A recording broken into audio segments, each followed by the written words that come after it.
Hello mga kasari, good morning po sa inyong lahat. Happy Monday po sa inyong lahat mga kasari.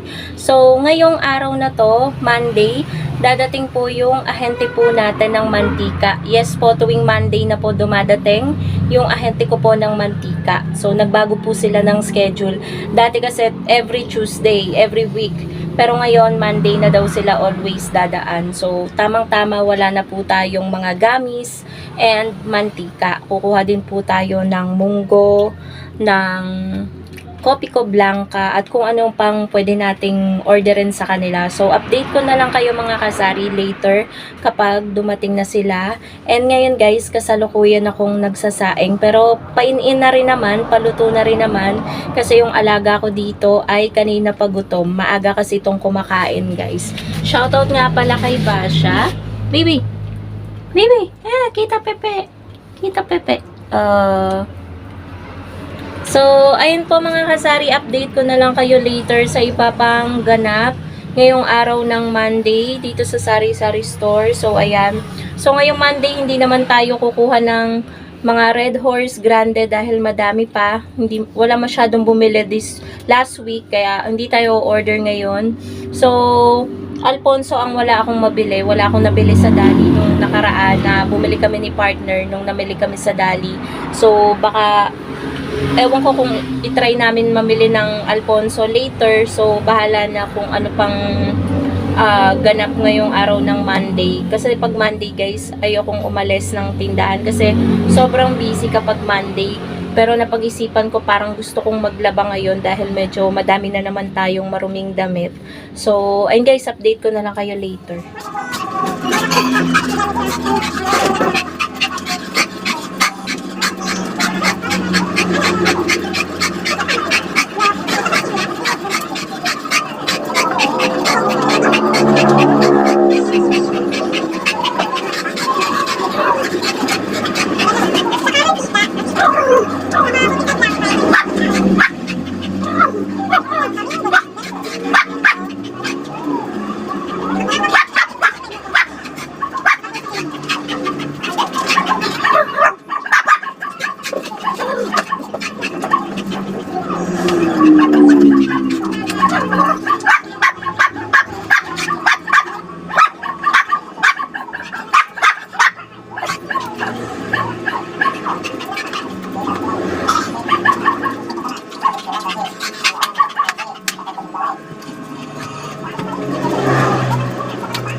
A few inches later.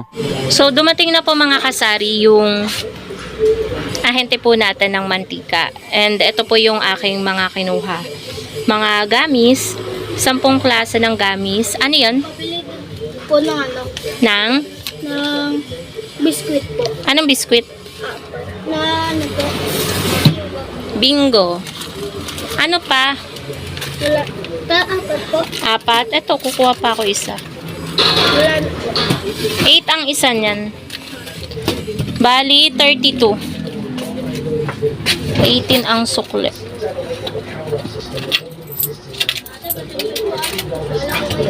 Ha? Nabalo ko. Ganun? Okay lang. Kasama ka naman sa vlog, oh.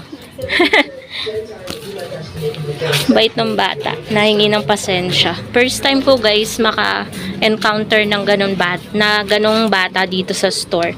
Mabait talaga yung batang yun. So, ayun, nawala ako. Ito guys, gamis, 10. Bago yan lahat. Ito yung luma natin. Yan na lang yung natira. Ayan. Kaya yung kinuha natin, lahat yan ay bago. So, kada tab, 50 pesos ang puhunan, 60 pieces yung laman. So, meron tayong 10 pesos. Pero minsan guys, kapag binibilang ko siya, hindi saktong may bibili lang ulit guys. Camel? Ilan?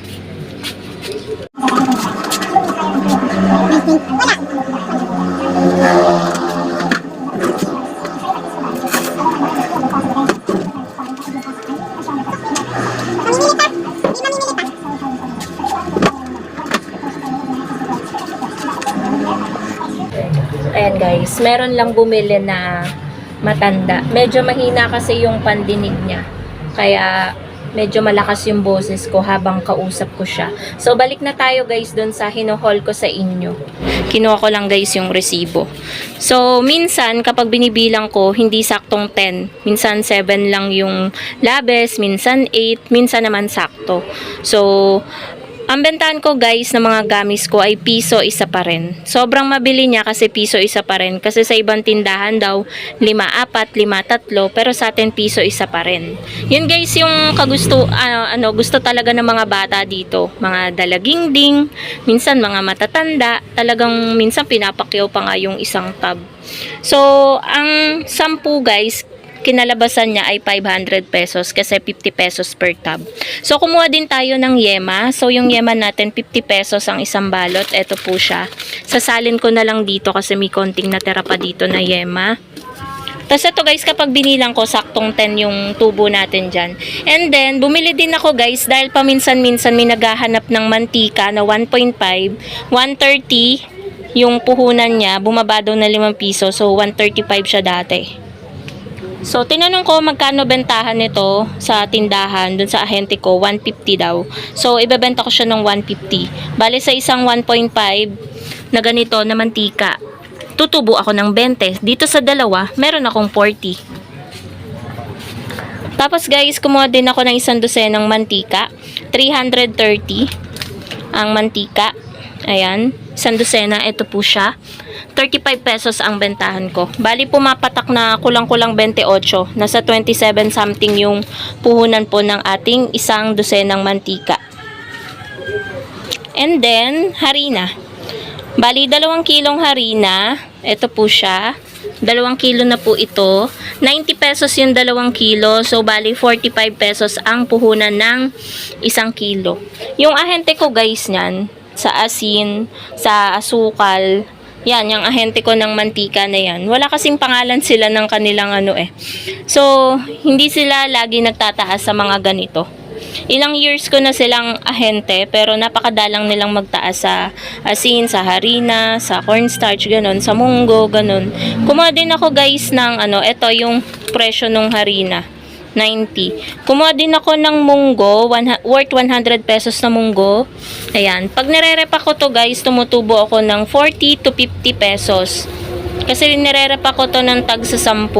Ayan yung munggo. Ang tagal nilang nawala ng munggo, ngayon lang ulit nagkaroon. And then, kumuha din ako ng Kopiko Blanca, isang haba. Kasi wala na akong Kopiko Blanca dito. Kopiko Brown yung naandito sa kanyang space. So, Kopiko Blanca is 130. 16 na ang bentahan natin kada twin pack. So, tutubo tayo ng 30. Kasi sa isang haba kung 16, 160 yung mapapagbentahan ko. Less natin yung puhunan na 130. So, okay pa sa kanila. Kasi sa Dali, ang mahal na ng Kopiko Blanca. Kulang, sentimo na lang ang kulang. 14 pesos na ang puhunan kada twin pack. So, kung niraround up mo nga, 14 pesos na talaga ang puhunan kay Dali. So, ayan guys, worth 1,460 yung na-order ko sa ahente ko ng mantika. May mga naghahakot lang guys ng bakal. Ayan, may nagpapaayos kasi ng bahay, yung magandang bahay dyan sa likuran, yung up and down. Nagpapaganda sila ng house. So, buti na lang hindi tumatahol si Basha. Ito si Basha Kanina tahol yan ng tahol, ngayon naman takot na takot siya. So, ayun po mga kasari, yan po yung ganap ngayong araw ng Monday. Yan po yung mga usually na kinukuha ko sa ahente ko ng mantika. Ahente ng mantika na lang ang tawag ko sa kanya always, kahit kadami-dami kong kinukuha. Kasi hindi ko alam guys kung anong pangalan ng kanilang 'Di ba? Pag may delivery ng Unilever, Barasa, tapos NSD, ganyan, JTI. Ito sa kanila walang pangalan, kaya ahente ng mantika na lang ang tawag ko. So, yun lang guys. Sana na-update ko kayo sa presyo ng mga bilihin dito sa aming lugar. Mura po dito ang mga mantika. Yan, mga essential. Mura po sa kanila. Kasi maraming nagko-comment sa vlog ko nga na ang mura daw dito sa kanila medyo mahal. So, ganun po talaga. Kada lugar, nag-iiba-iba po. Depende sa supplier. Minsan, nagpapatong-patong na yung tubo sa dami rin ng kinukuhanan. Kunwari, kumuha doon. Tapos, yung makukuhanan nila, pinatungan ulit. Kaya, tumataas pagdating sa kanila. Ito siguro, yung kinukuhanan nila. Tapos, dito sa ahente ko, nagpapatong lang sila ng konti. Kaya, mura na ibebenta sa mga tindahan. So, yun lang guys. Thank you so much for watching.